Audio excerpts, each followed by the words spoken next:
Puji Tuhan, haleluya, salam sejahtera di dalam kasih Tuhan kita Yesus Kristus bagi kita semua. Senang sekali Bapak Ibu Saudara, hari ini kita boleh diberkati dengan kebenaran firman Tuhan melalui Renungan 79. Mari terus alami pembaharuan di dalam Tuhan setiap hari. Renungkan firman Tuhan melalui 360 hari yang mengubahkan.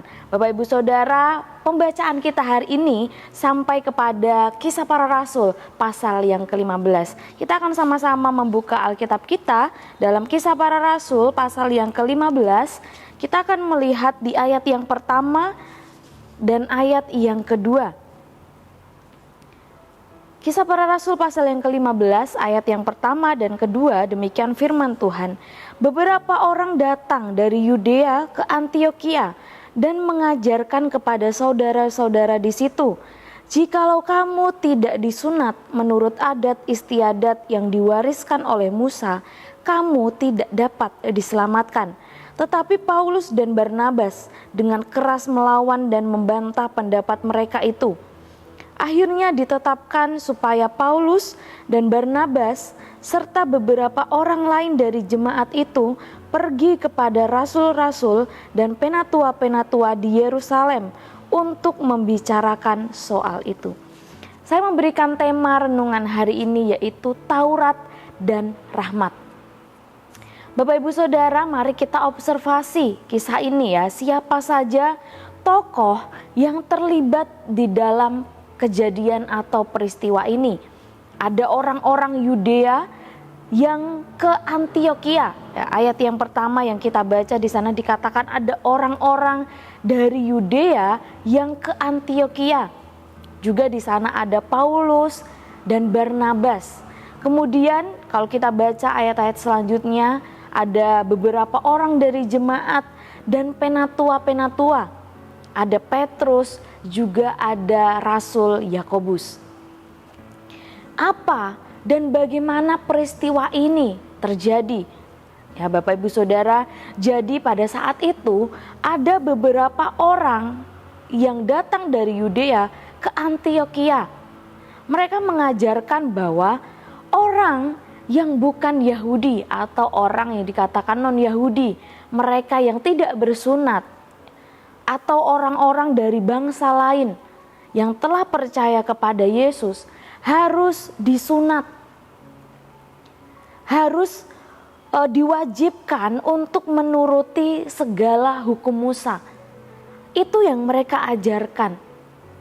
Orang-orang dari bangsa lain, orang-orang yang di luar dari orang Yahudi, mereka ditetapkan untuk supaya mereka tetap disunat, supaya mereka tetap menuruti segala hukum Musa, Taurat. Ajaran itu menyatakan bahwa keselamatan itu harus diperlengkapi dengan melakukan sunat. Untuk tuntutan hukum Taurat, ya, ayat pertama yang kita baca tadi mengatakan, jikalau kamu tidak disunat menurut adat istiadat yang diwariskan oleh Musa, kamu tidak dapat diselamatkan. Itu ajaran yang orang-orang dari Yudea ini ajarkan. Kalau mau diselamatkan, kalau mau percaya kepada Yesus, harus disunat. Harus mengikuti adat istiadat orang-orang Yahudi. Sedangkan ajaran itu Bapak Ibu Saudara sangat bertentangan dengan yang Yesus ajarkan kepada murid-murid, kepada rasul-rasul. Bahwa keselamatan itu merupakan anugerah Allah. Keselamatan itu merupakan rahmat dari Allah. Sangat bertentangan dengan yang diajarkan pada saat itu. Yang Yesus ajarkan adalah keselamatan itu merupakan anugerah, merupakan rahmat Allah. Oleh sebab itu kita melihat bahwa Paulus dan Barnabas pergi ke Yerusalem untuk membicarakan masalah tersebut dengan rasul-rasul yang lain. Karena ada satu ajaran yang masuk, satu ajaran yang bertentangan dengan ajaran Yesus, akhirnya mereka berkumpul dengan rasul-rasul yang lain untuk membicarakan hal ini. Bagaimana solusinya? seperti apa kebenarannya, seperti apa keputusannya. Bapak Ibu Saudara, hari ini kita mau belajar ya interpretasi dari kisah ini, dari apa yang mereka sudah putuskan, apa yang mereka sudah bicarakan. Itu yang menjadi pelajaran bagi setiap kehidupan kita.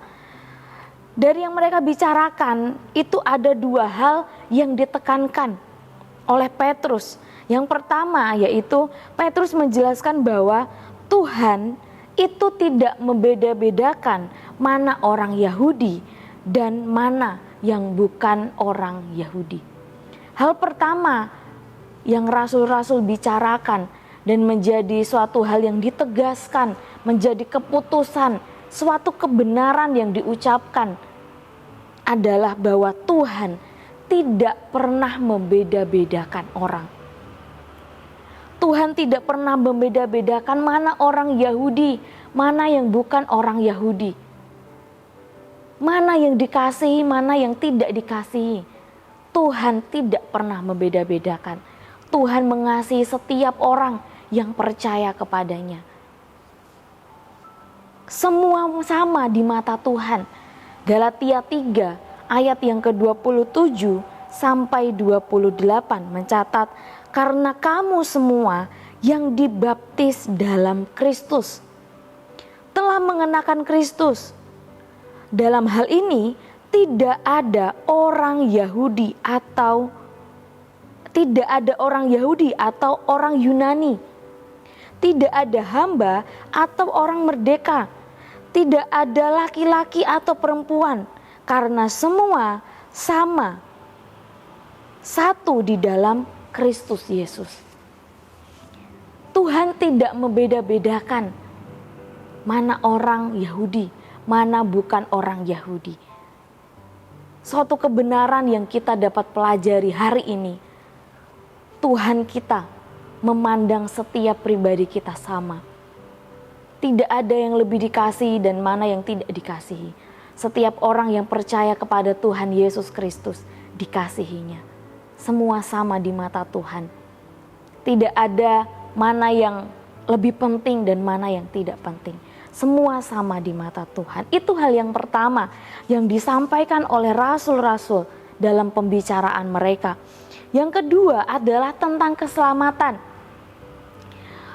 Tadi sempat saya singgung bahwa keselamatan itu merupakan anugerah Allah. Ya, ini juga ditekankan lagi oleh rasul-rasul dalam pembicaraan mereka, dalam sidang mereka di Yerusalem. Bahwa keselamatan itu merupakan kasih karunia Allah, merupakan anugerah Allah, merupakan rahmat Allah oleh kematian Yesus Kristus. Oleh karena iman kepada Tuhan Yesus Kristus, orang itu diselamatkan. Orang menerima keselamatan yang kekal. Bukan karena melakukan hukum Taurat atau adat istiadat. Dari sini kita boleh melihat bahwa yang diajarkan orang-orang yang datang dari Yudea itu adalah ajaran yang salah. Karena mereka mengatakan kalau kamu mau diselamatkan, kamu harus melakukan adat istiadat orang Yahudi. Yaitu harus disunat, harus melakukan hukum Taurat. Sedangkan apa yang Yesus ajarkan tentang keselamatan, bahwa keselamatan itu adalah kasih karunia Allah, anugerah Allah, rahmat Allah. Karena kita percaya, dengan iman kita percaya kepada Tuhan Yesus, kita terima keselamatan itu. Bukan karena kita melakukan hukum Taurat, bukan karena kita melakukan adat istiadat orang-orang Yahudi. Galatia pasal yang kedua ayat yang ke-16 firman Tuhan katakan, kamu tahu bahwa tidak seorang pun yang dibenarkan oleh karena melakukan hukum Taurat, tetapi hanya oleh karena iman dalam Kristus Yesus. Sebab itu kami pun telah percaya kepada Kristus Yesus, supaya kami dibenarkan oleh karena iman dalam Kristus dan bukan oleh karena melakukan hukum Taurat. Sebab tidak ada seorang pun yang dibenarkan oleh karena melakukan hukum Taurat. Kedua ayat yang kita baca ini sangat jelas mengatakan bahwa orang diselamatkan, orang dibenarkan itu tidak karena melakukan hukum Taurat.